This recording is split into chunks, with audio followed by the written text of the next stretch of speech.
ಎಲ್ಲರಿಗೂ ನಮಸ್ಕಾರ. ಇದು ಸುದ್ದಿ ವಿಶ್ಲೇಷಣೆ. ನಾನು ಶಶಿಧರ್ ಭಟ್. ಎಂದಿನಂತೆ ತೆಂಬದ್ರು ಹಾಜರಾಗಿದ್ದೀನಿ.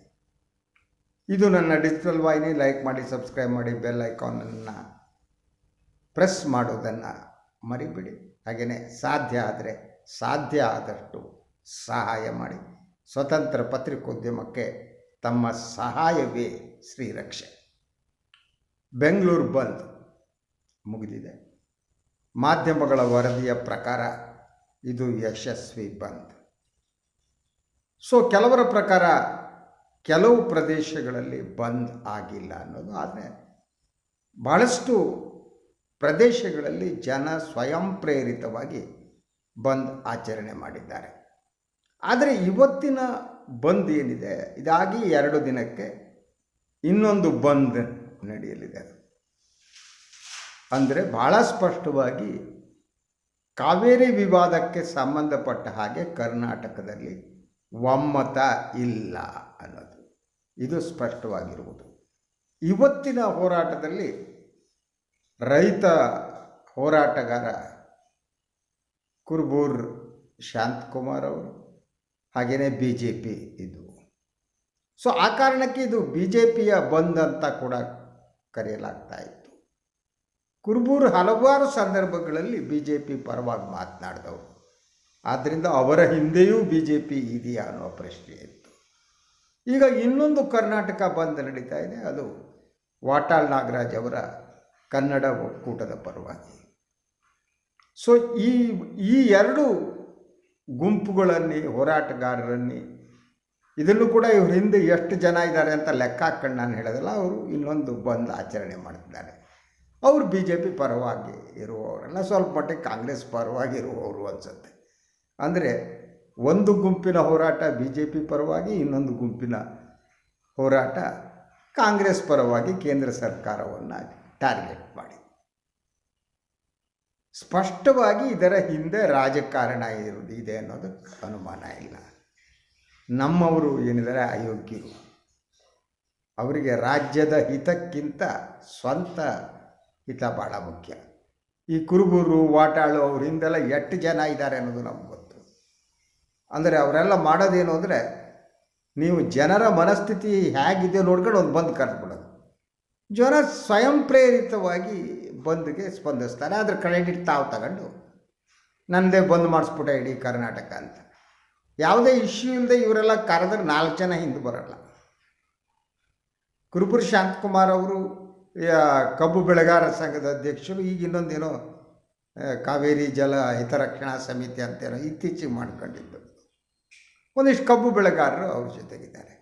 ಇನ್ನು ವಾಟಾಳ್ ಅವರ ಜೊತೆಗೆ ಒಂದು 4-6 ಜನ ಇರ್ತಾರೆ ಇನ್ನು ಮುಂದೆ. ವಾಟಾಳ್ ನಾಗರಾಜು ಇರ್ತಾರೆ, ಸಾರಾ ಗೋವಿಂದು ಇರ್ತಾರೆ, ನಂತರ ಇನ್ನೊಬ್ಬರು ಯಾರೋ ಕನ್ನಡ ಹೋರಾಟಗಾರ ಕುಮಾರ್ ಅಂತ ಇರ್ತಾರೆ. ಆಯಿತು, ಅಷ್ಟೇ. ಅವರಿಂದ 4 ಜನ ಇರ್ತಾರೆ. ಇವರೆಲ್ಲ ಬಂದು ಕರೆ ನೀಡಿಬಿಟ್ಟು ಅದು ಕ್ರೆಡಿಟ್ ತಗೋತಾರೆ. ಬಟ್ ಇವತ್ತಿನ ಬಂದು ಕ್ರೆಡಿಟ್ ತಗೊಳ್ಳೋದಕ್ಕೆ BJP ಟ್ರೈ ಮಾಡಿದ್ದಿದೆಯಲ್ಲ, ಅದು ಅಯೋಗ್ಯತನ. ಕಾವೇರಿ ವಿವಾದ ಬಂದಂಥ ಸಂದರ್ಭದಲ್ಲಿ ಇವರು ಏನೇನು ಮಾಡಿದ್ರು ಅನ್ನೋದು ಎಲ್ಲರಿಗೂ ಗೊತ್ತಿದೆ. ಈಗಲೂ ಕೂಡ ಪ್ರಧಾನಿಯವರು ಏನಿದೆ, ಪ್ರಧಾನಿಯವರು ಕರ್ನಾಟಕ ತಮಿಳುನಾಡು ಕರೆದು ಒಂದು ಮಧ್ಯಸ್ಥಿಕೆ ವಹಿಸಬೇಕಾಗಿತ್ತು. ಮುಖ್ಯಮಂತ್ರಿ ಸಿದ್ದರಾಮಯ್ಯ ಮತ್ತು ಉಪಮುಖ್ಯಮಂತ್ರಿ DK ಶಿವಕುಮಾರ್ ಅವರು ಡೆಲ್ಲಿಯಲ್ಲಿದ್ದ ಸಂದರ್ಭದಲ್ಲೇ ಪ್ರಧಾನಿ ಕಚೇರಿಯನ್ನು ಸಂಪರ್ಕಿಸಿ ಪ್ರಧಾನಿಯವ್ರನ್ನ ನೋಡೋದಕ್ಕೆ ಅವಕಾಶ ಕಲ್ಪಿಸಿ ಅಂತ ಕೇಳಿದರು. ಆದರೆ ಪ್ರಧಾನಿಯವರು ಬ್ಯುಸಿ ಅಂತ ಅವಕಾಶ ಕೊಟ್ಟಿಲ್ಲ. ಆದರೆ ಅವರು ಕರ್ನಾಟಕದಲ್ಲಿ ಇನ್ನೊಬ್ಬರಿಗೆ ಅವಕಾಶ ಕೊಟ್ಟಿದ್ದರು. ಪ್ರಧಾನಿಯವರು ಅವರು ಮಂಡ್ಯದ ಸಂಸತ್ ಸದಸ್ಯ. ಅಂದರೆ ಪ್ರಧಾನಿಯವರಿಗೆ ಸುಮಲತಾ ಅನ್ನುವ ಒಬ್ಬ ಸಂಸತ್ ಸದಸ್ಯೆಯನ್ನು ನೋಡೋದಕ್ಕೆ ಸಮಯ ಇರುತ್ತೆ. ಆದರೆ ಕರ್ನಾಟಕ ನಿಯೋಗ ಬಂದು ನೋಡ್ತೀವಪ್ಪ ನಾವು ಅಂತಂದರೆ ಒಂದು ರಾಜ್ಯದ ಮುಖ್ಯಮಂತ್ರಿ ಕೇಳಿದರೂ ಅವರಿಗೆ ಅವಕಾಶ ಇರಲ್ಲ, ಬ್ಯುಸಿ ಅವರು. ಆದರೆ ಸುಮಲತಾ ವಿಚಾರಕ್ಕೆ ಬ್ಯುಸಿ ಅಲ್ಲ. ಸುಮಲತಾ ಅವ್ರನ್ನ ಯಾಕೆ ನೋಡಿದ್ರು ನನಗೆ ಗೊತ್ತಿಲ್ಲ. ಸುಮಲತಾಗೆ ಈಸಿಯಾಗಿ ಪ್ರಧಾನಿಗಳ ಕಚೇರಿಯಲ್ಲಿ ಅವಕಾಶ ಸಿಗುತ್ತೆ, ಒಂದು ರಾಜ್ಯದ ಮುಖ್ಯಮಂತ್ರಿಗೂ ಅವಕಾಶ ಸಿಗಲ್ಲ.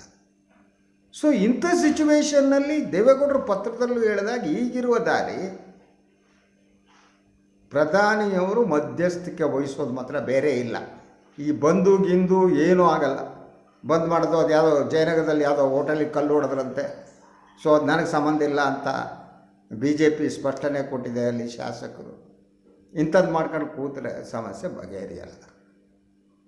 ಈಗ ಮಾತುಕತೆಯ ಮೂಲಕ ಸಮಸ್ಯೆ ಬಗೆಹರಿಸಬೇಕು. ಆದರೆ ಮಾತುಕತೆ ನಡೆಸುವ ಒಂದು ವೇದಿಕೆ ಸೃಷ್ಟಿ ಆಗ್ತಾ ಇಲ್ಲ. ಕರ್ನಾಟಕನೇ ಕರೆದುಬಿಟ್ರೆ ತಮಿಳುನಾಡು ಮುಖ್ಯಮಂತ್ರಿ ಸ್ಟಾಲಿನ್ ಬರಲ್ಲ, ಸೆಂಟ್ರಲ್ ಗೌರ್ಮೆಂಟ್ ಕರೆದ್ರೆ ಬರ್ತಾರೆ, ಇಷ್ಟೇ ಇರೋದು. ಸೊ ಬಿಡಿ, ನಾನು ಇದ್ರ ಬಗ್ಗೆ ಜಾಸ್ತಿ ಮಾತಾಡೋಕ್ಕೆ ಹೋಗಲ್ಲ. ನಮ್ಮ ಮಾಧ್ಯಮಗಳ ಪ್ರಕಾರ ಯಶಸ್ವಿ, ಬಿ ಜೆ ಪಿ ಪರವಾಗಿ ಇರುವುದರ ಪ್ರಕಾರ ಯಶಸ್ವಿ. ಆದರೆ ಇದು ಯಶಸ್ವಿ ಹೌದೋ ಅಲ್ವೋ ಗೊತ್ತಿಲ್ಲ. ಭಾಳಷ್ಟು ಜನ ಸ್ವಯಂ ಪ್ರೇರಿತವಾದ ಬಂದ್ ಆಚರಣೆ ಮಾಡಿದ್ದಾರೆ ಕಾವೇರಿ ನೀರಿನ ವಿಚಾರ. ಅದರಿಂದ ಕ್ರೆಡಿಟ್ ಯಾರು ಬೇಕಾದ್ರೂ ತಗೊಂಡು ಹಾಳ ಹೋಗ್ಲಿ ಬಿಡಿ, ಕಟ್ಕೊಂಡು ನಾವೇನು ಮಾಡೋಣ. ಸೊ ನಾನಿವತ್ತು ಯೋಚನೆ ಮಾಡ್ತಾ ಇರೋದು ಭಾಳ ಬೇರೆಯಾದ ಒಂದು ವಿಚಾರ. ಅದು ಸಿ ಎಂ ಇಬ್ರಾಹಿಂ ಅವರ ಬಗ್ಗೆ. ಬಹುಮಟ್ಟಿಗೆ ಸಿ ಎಂ ಇಬ್ರಾಹಿಂ ಅವರ ರಾಜಕಾರಣ ಮುಗಿಯುವ ಹಂತಕ್ಕೆ ಬಂದಿರುತ್ತಿದೆ. ರಾಜ್ಯದ ಹಿರಿಯ ರಾಜಕಾರಣಿ, ಅತ್ಯದ್ಭುತವಾದ ಮಾತುಗಾರ, ಬಸವಣ್ಣನವರ ವಚನವನ್ನು ನೀರು ಕುಡಿದಂತೆ ಕುಡಿದವರು. ಅವರು ಮಾತನಾಡ್ತಾ ಇದ್ದರೆ ಜನ ನಕ್ ಸಾಯ್ತಾರೆ, ಆದರೆ ಗಂಭೀರವಾಗಿ ತಗೊಳ್ಳಲ್ಲ. That is a problem. ಅವರೆಂದು ಕೂಡ ಮುಸ್ಲಿಂ ಕಮ್ಯುನಿಟಿಯ ನಾಯಕರು ಕೂಡ ಆಗಿಲ್ಲ. ನಾನು ಯಾಕೆ ಹೇಳ್ತಿದ್ದೀನಿ ಅಂದರೆ, ಜನತಾದಳದ ಇತಿಹಾಸದಲ್ಲಿ ನೀವು ಜೆ ಡಿ ಎಸ್ ಇತಿಹಾಸದಲ್ಲಿ ಹಲವಾರು ನಾಯಕರುಗಳು ಆ ಪಕ್ಷವನ್ನು ಬಿಟ್ಟಿದ್ದಾರೆ. ಬಿಟ್ಟವರು ದೇವೇಗೌಡರನ್ನ ಟಾರ್ಗೆಟ್ ಮಾಡಿದ್ದಾರೆ. ಅವರ ಪುತ್ರ ಪ್ರೇಮದಿಂದ ನಮ್ಮ ರಾಜಕೀಯ ಬದುಕನ್ನು ನಾಶ ಮಾಡಿದ್ರು. ಬೇರೆ ಬೇರೆ ಮಾತುಗಳನ್ನು ಆಡ್ತಿದ್ರು. ಸಿ ಬೈರೇಗೌಡರು ಮಾಜಿ ಸಚಿವರು, ಅವರು ಕೂಡ ಬಹಳಷ್ಟು ಸಂದರ್ಭದಲ್ಲಿ ದೇವೇಗೌಡರಿಂದ ನಮಗೇನೋ ತೊಂದರೆ ಆಗುತ್ತೆ ಅಂತ ಹೇಳ್ತಿದ್ರು, ಬೇರೆ ಏನೇನೋ ಅಂತಿದ್ರು. ನಾಗೇಗೌಡರು ಭಯಪಟ್ಕೊಂಡು ದೆಹಲಿಗೆ ಹೋಗಿ ನನಗೆ ಯಾರೋ ಮಾಟ ಮಾಡಿಸಿದ್ದಾರೆ. ಎಸ್, ಅವರು ದೆಹಲಿಗೆ ಹೋಗುವುದಕ್ಕಿಂತ 2 ದಿನ ಮೊದಲು ನನಗೆ ಸಿಕ್ಕಿದ್ರು ನಾಗೇಗೌಡರು. ನನ್ನ ಹತ್ರನೇ ಹೇಳಿದರು, ನನಗೆ ಯಾರೋ ಮಾಟ ಮಾಡಿಸ್ಬಿಟ್ಟಿದ್ದಾರೆ, ಸತ್ತೋಗ್ತಿದ್ರಿ ಕಣ್ರಿ ಅಂತ. ಆ ಮಾನಸಿಕವಾಗಿ ಕೂಸಿದ್ರು, ಇನ್ನೇನಾದರೂ ಗೊತ್ತಿಲ್ಲ, ದೆಹಲಿಗೆ ಹೋದವರು ತಿಳ್ಕೊಂಡ್ರು. ಹಾಗೆ ಬಹುತೇಕ ಒಕ್ಕಲಿಗ ನಾಯಕರುಗಳು ಏನಿದೆ ಸಾರಾಸಗಟಾಗಿ ಅವ್ರನ್ನ ನಾಶಪಡಿಸಲಾಗಿದೆ ಜೆ ಡಿ ಎಸ್ನಲ್ಲಿ. ಒಬ್ಬರನ್ನೆಲ್ಲ ನೀವು ಲಿಸ್ಟ್ ಮಾಡ್ತಾ ಹೋದರೆ ಕೆಲವರು ಆ ಪಾರ್ಟಿಯನ್ನು ಬಿಟ್ಟು ತಪ್ಪಿಸ್ಕೊಂಡು ಬಂದ್ಕೊಂಡಿದ್ದಾರೆ, ಬಿ ಎಲ್ ಶಂಕರ್ ಅಂತ. ಸೊ ಮಗನ ಭವಿಷ್ಯಕ್ಕಾಗಿ ದೇವೇಗೌಡರು ಬೇರೆ ಒಕ್ಕಲಿಗರ ನಾಯಕರ ಭವಿಷ್ಯವನ್ನು ನಾಶಪಡಿಸ್ತಾರೆ ಅಂತ. ನೀವು ಇತ್ತೀಚೆಗೆ ನೋಡಿರ್ಬೋದು, ಬಚ್ಚೇಗೌಡರದ್ದು ಒಂದು ಸಂದರ್ಶನ, ಹಳೆ ಸಂದರ್ಶನ, ಅವರು ಯಾವುದೋ ವಾಹಿನಿ ಮಾಡಿದ್ದು, ಅದರಲ್ಲಿಯೂ ಕೂಡ ಅವರು ಅದೇ ಮಾತನಾಡಿದ್ದಾರೆ. ಈಗ ದೇವೇಗೌಡರು ಈ ಜೆ ಡಿ ಎಸ್ ಪ್ರಾರಂಭ ಆದ ಕಾಲದಿಂದ ಜೆ ಡಿ ಎಸ್ ಅಂದರೆ ಜನತಾದಳ ಜಾತ್ಯತೀತ ಅಂತ ನಂಬಿಕೊಂಡಂಥ ಬಂದಂಥ ಹಲವು ಮುಸ್ಲಿಂ ಅಲ್ಪಸಂಖ್ಯಾತ ನಾಯಕರುಗಳು ಆ ಪಕ್ಷದಲ್ಲಿದ್ದರು. ಅತಿ ಹೆಚ್ಚು ಮುಸ್ಲಿಂ ನಾಯಕರುಗಳಿದ್ದಂಥ ಪಕ್ಷ ಅದು. ಆದರೆ ಕಳೆದ ಚುನಾವಣೆಯಲ್ಲಿ ಮುಸ್ಲಿಮರು ನಮಗೆ ಬೆಂಬಲ ನೀಡಿಲ್ಲ ಅನ್ನುವ ಕಾರಣ ಏನೋ ಗೊತ್ತಿಲ್ಲ, ಆದರೆ ಮೂಲಭೂತ ಗುಣಧರ್ಮ ಅನಿಸುತ್ತೆ ಅವ್ರಿಗೆ ಜಾತ್ಯತೀತ ಅನ್ನೋದು ಹೊಂದಲ್ಲ ಅಂತ. ಯಾಕೆಂದರೆ ಮೂಲಭೂತವಾಗಿ ಅವರು ಜಾತ್ಯತೀತರಲ್ಲ, ಅವರು ಜಾತಿವಾದಿಗಳು. ಆ ಜಾತಿವಾದಿಗಳು ಆಗಿರುವುದರಿಂದ ಕೋಮುವಾದಿಗಳ ಜೊತೆ ಅವರಿಗೆ ನೆಂಟಸ್ಥಾನ ಚೆನ್ನಾಗಾಗತ್ತೆ. ಜಾತ್ಯತೀತ ಮನಸ್ಥಿತಿ ಅನ್ನುವುದು ಮನಸ್ಸಿನಲ್ಲಿದ್ದರೆ ಆಗ ಅವರ ಪಕ್ಷಕ್ಕೆ ಕೊಟ್ಟ ಹೆಸರಿಗೂ ಇನ್ನೊಂದಕ್ಕೂ ವ್ಯತ್ಯಾಸ ಆಗಲ್ಲ. ಈಗ ಬಹುತೇಕ ಎಲ್ಲ ಮುಸ್ಲಿಂ ನಾಯಕರುಗಳನ್ನು ಎತ್ಕೊಂಡು ಹೋಗಿ ಕಾವೇರಿ ನದಿಗೆ ಒಗೆದುಬಿಟ್ಟಿದ್ದಾರೆ. ಅತಂತ್ರರಾಗಿ ಕುಳಿತಿದ್ದಾರೆ. ಅವ್ರಿಗೇನು ಮಾಡಬೇಕು ಅಂತ ಗೊತ್ತಿಲ್ಲ. ಈಗಲೇ ಕೆಲವರು ರಾಜೀನಾಮೆ ಕೊಟ್ಟಿದ್ದಾರೆ. ಉಪಾಧ್ಯಕ್ಷರಾದಂಥ ಶಫಿ ಸಾಹೇಬರು ರಾಜೀನಾಮೆ ಸಲ್ಲಿಸಿದ್ದಾರೆ. ಅವರು ದೇವೇಗೌಡರ ಅತ್ಯಾಪ್ತರಾಗಿದ್ದರು. ಅವರು ಇದನ್ನು ಸಹಿಸಲಾಗದೆ ರಾಜೀನಾಮೆ ಕೊಟ್ಟರು. ಉಳಿದ ಮುಸ್ಲಿಂ ನಾಯಕರುಗಳು ಒಂದು ಸಭೆಯನ್ನು ನಡೆಸಿದರು. ಈಗಿರುವ ಮಾಹಿತಿಗಳ ಪ್ರಕಾರ ಅಕ್ಟೋಬರ್ 16ರಂದು ಸನ್ಮಾನ್ಯ ಸಿ ಎಂ ಇಬ್ರಾಹಿಂ ಅವರು ಒಂದು ಸಭೆಯನ್ನು ಕರೆದಿದ್ದಾರೆ ಅಂತ ಹೇಳಲಾಗ್ತಾ ಇದೆ. ಆ ಸಭೆಯಲ್ಲಿ ಮುಸ್ಲಿಂ ಲೀಡರ್ಗಳು, ಜಾತ್ಯತೀತವಾದಿಗಳು, ಶಾಸಕರಲ್ಲಿ, ಮಾಜಿ ಶಾಸಕರಲ್ಲಿ ಯಾರಿಗೆ ಈ ಒಂದು ಹೊಸ ಮೈತ್ರಿಯ ಬಗ್ಗೆ ವಿರೋಧ ಇದೆಯೋ ಅವರ ಸಭೆಯನ್ನು ಕರೆದಿದ್ದಾರೆ ಅನ್ನೋ ಮಾಹಿತಿ ಇದೆ. ಅಲ್ಲಿ ಅವರು ತಮ್ಮ ರಾಜಕೀಯ ಭವಿಷ್ಯವನ್ನು ತೀರ್ಮಾನಿಸ್ತಾರೆ ಅಂತ. ಈಗಾಗಲೇ 3-4 JDS ಶಾಸಕರು ಬಹಿರಂಗವಾಗಿ ಹೇಳಿದ್ದಾರೆ, ನಾವು ಈ ಒಂದು ಮೈತ್ರಿಯನ್ನು ಒಪ್ಪಲ್ಲ ಅಂತ. ಅದರಲ್ಲಿ ದೇವದುರ್ಗದ ಶಾಸಕಿ ಇದ್ದಾರೆ, ಹಾಗೆಯೇ ಬೆಂಗಳೂರು ಗ್ರಾಮಾಂತರ ನಮ್ಮ ಇದರಲ್ಲ ಶಾಸಕರಿದ್ದಾರೆ. ಸೊ ಹಲವು ಶಾಸಕರುಗಳು ಈಗಾಗಲೇ ತಮ್ಮ ಅತೃಪ್ತಿಯನ್ನು ವ್ಯಕ್ತಪಡಿಸಿದ್ದಾರೆ. ಶಾಸಕ ಗೌರಿಶಂಕರ್ ಅವರಿದ್ದಾರೆ. ಸೊ ಹೀಗೆ ಬಹಿರಂಗವಾಗಿ 3-4 ಶಾಸಕರುಗಳು ಅತೃಪ್ತಿಯನ್ನು ವ್ಯಕ್ತಪಡಿಸಿದ್ದಾರೆ. ಇನ್ನೂ ಕೆಲವರು ಅತೃಪ್ತಿಯನ್ನು ವ್ಯಕ್ತಪಡಿಸೋ ಸಾಧ್ಯತೆ ಇದೆ. ಇವರೆಲ್ಲ ಸೇರಿ ಒಂದು ತೀರ್ಮಾನಕ್ಕೆ ಬರಬಹುದು. ಈಗ ನಾನು CM ಇಬ್ರಾಹಿಂ ವಿಚಾರಕ್ಕೆ ಬರ್ತೀನಿ. CM ಇಬ್ರಾಹಿಂ ಕರ್ನಾಟಕದ ಅತಿ ಹಳೆಯ ರಾಜಕಾರಣಿಯಲ್ಲಿ ಒಬ್ಬರು. ಎಮರ್ಜೆನ್ಸಿಯ ವಿರುದ್ಧ ಅವರು ಹೋರಾಟ ಮಾಡ್ತಾ ಬಂದವರು. ಆ ದಿನಗಳಲ್ಲಿ ನಾನು ಶಾಲಾ ವಿದ್ಯಾರ್ಥಿಯಾಗಿದ್ದಾಗ ಎಮರ್ಜೆನ್ಸಿಯ ವಿರುದ್ಧ ಭಾಷಣ ಮಾಡೋದಕ್ಕೆ ಬರ್ತಿದ್ದರು ರಾಮಕೃಷ್ಣ ಹೆಗಡೆಯವರು, CM ಇಬ್ರಾಹಿಂ ಅವರು ಇಬ್ಬರು ಜೊತೆಯಾಗಿ. ನಮಗೆ ಶಾಲಾ ಮಕ್ಕಳು ನಾವು ಮಧ್ಯಾಹ್ನದ ಊಟಕ್ಕೆ ಬಿಟ್ಟಾಗಲೂ ಸಂಜೆ ಶಾಲೆ ಬಿಟ್ಟಂಥ ಸಂದರ್ಭದಲ್ಲಿ ನಾವು ಹೋಗಿ ನಿಂತು ಅವರ ಭಾಷಣವನ್ನು ಕೇಳ್ತಿದ್ವಿ. ಅದೇ ರೀತಿ ಕರ್ನಾಟಕದ ಸಾಹಿತಿಗಳಲ್ಲಿ ಪ್ರಮುಖವಾಗಿ ಚಂದ್ರಶೇಖರ್ ಪಾಟೀಲ್ರವರು ಅವರೆಲ್ಲ ಬಂದು ಭಾಷಣ ಮಾಡ್ತಾರೆ. ಎಮರ್ಜೆನ್ಸಿ ವಿರುದ್ಧ ನಾವು ಕೇಳ್ತಿದ್ವಿ. ಇವರೆಲ್ಲ ಭಾಷಣಗಳ ನಡುವೆ ನಮ್ಗೆ ಭಾಳ ಇಷ್ಟ ಆಗ್ತಿದ್ದು CM ಇಬ್ರಾಹಿಂ ಅವರ ಭಾಷಣ.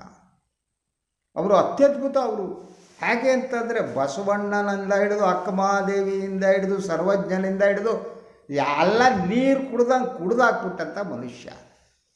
ಮಾತು ಕೇಳೋದಕ್ಕೆ ಭಾಳ ಇಷ್ಟ ಆಗ್ತಿತ್ತು. ಆದರೆ ಅವ್ರ ಮಾತು ಕೇಳಿ ಹೋದ ಮೇಲೆ ಭಾಳ ಕಾಲ ಅವ್ರ ಮಾತು ನೆನಪೇ ಇರ್ತಿರಲಿಲ್ಲ. ಅದು ಅವರ ದೌರ್ಬಲ್ಯ. ಹಾಗೆ ದೇವೇಗೌಡರ ಜೊತೆ ಉಳಿದ್ರು. ಅವ್ರ ನಂತರ ಕೇಂದ್ರ ಸಚಿವರು, ವಿಮಾನಯಾನ ಸಚಿವರಾಗಿದ್ದರು. ಮತ್ತೆ ಬಂದರು, ಕಾಂಗ್ರೆಸ್ಸಿಗೆ ಸೇರಿದರು ಸಿದ್ದರಾಮಯ್ಯನವ್ರ ಜೊತೆ. ಸಿದ್ದರಾಮಯ್ಯನವ್ರಿಗೆ ಭಾಳ ಹತ್ತಿರ ಆಗಿದ್ದರು. ಆವಾಗ ಅವ್ರಿಗೆ ಮತ್ತೆ ಸಿದ್ದರಾಮಯ್ಯನ ಮೇಲೆ ಸಿಟ್ಟು ಬರೋದಕ್ಕೆ ಸಿದ್ದರಾಮಯ್ಯ ಜಮೀರ್ ಅಹ್ಮದ್ ಅಂತವ್ರನ್ನ ಹತ್ತಿರ ಬಿಟ್ಕೋತಾರೆ, ತಂದು ಬಿಟ್ಕೊಳ್ಳಲ್ಲ ಅಂತ. ಆ ಸಿಟ್ಟು ಬೇಸರ ಎಲ್ಲ ಇತ್ತು.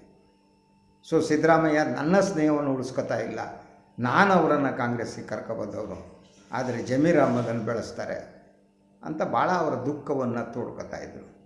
ಇದಾದ ಮೇಲೆ ಕಳೆದ ಚುನಾವಣೆ ಸಂದರ್ಭದಲ್ಲಿ ಸುಮಾರು 1 ವರ್ಷದ ಹಿಂದೆ ಇರ್ಬೋದು ಅನಿಸುತ್ತೆ. ಸೊ ಅವರು ತಮ್ಮ MLC ಜಾಗಕ್ಕೆ, ಅವ್ರಿಗೆ ಕಾಂಗ್ರೆಸ್ MLC ಆಗಿದ್ದರು, ಅದಕ್ಕೂ ರಾಜೀನಾಮೆ ಕೊಟ್ಟು JDS ಸೇರಿದರು.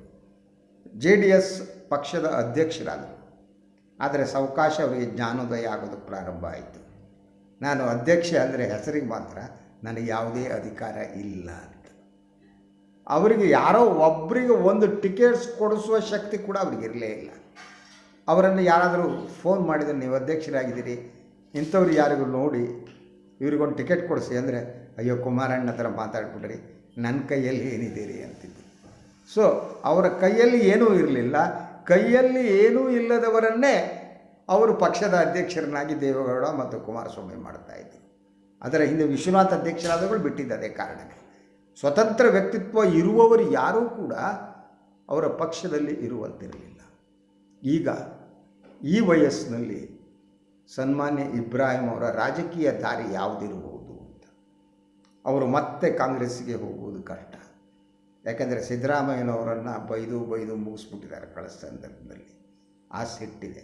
ಆ ಸಿಟ್ಟು ಮರೆತು ಹೋದರೂ ಕೂಡ ಇವ್ರನ್ನ ಮತ್ತೆ ಇವರಿಗೆ ಪುನರ್ವಸತಿ ಕಾಂಗ್ರೆಸ್ ಕಲ್ಪಿಸ್ತಾ ಅಂತ ಹೇಳೋಕ್ಕೂ ಸಾಧ್ಯ ಇಲ್ಲ.